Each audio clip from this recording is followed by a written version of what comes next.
Okay, so we have the motor for the x-axis installed, and the next motor to install is the y-axis right here. We're using a really slow motor here. This is a 1/2 RPM motor. We're using a 4 RPM motor here. Probably a 1 RPM is the best speed, but I like to use the slower speed because it has a little bit more strength. So let's go ahead and install this.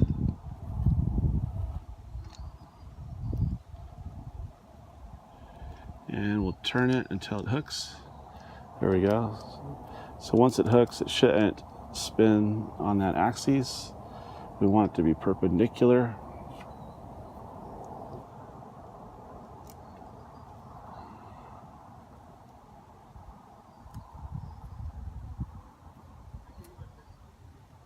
And I'm going to move the tripod back a little bit so there we go.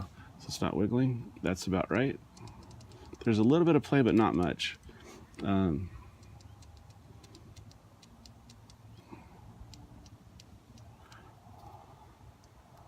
tighten the motor down a little more. There we go. There's no play there. It's really strong. Okay, so next up, let's go ahead and test out the motor. We've got our servo city tester.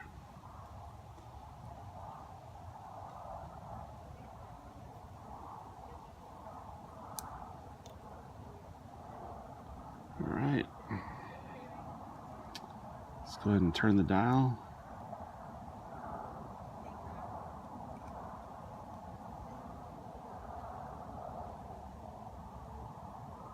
So we have no power for some reason.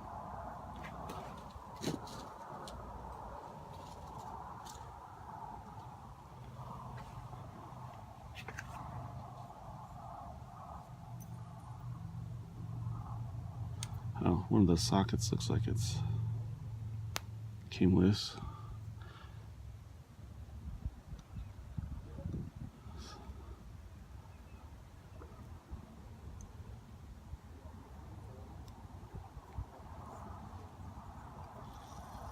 There we go. So that's moving really slow, but it is moving. And I'm using a low RPM on purpose on that axis. It's the y-axis. It lifts really slow. The slower it goes, the more strength that it has, but it's probably optimal at about 1 RPM motor. This is a 1/2 RPM motor.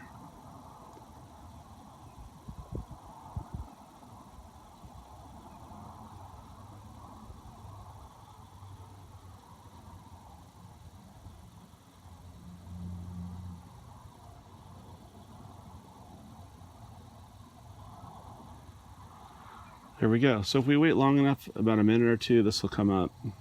But we're good to go. We can see that the y-axis is working, the x-axis is working. The final step is the motor for the Z.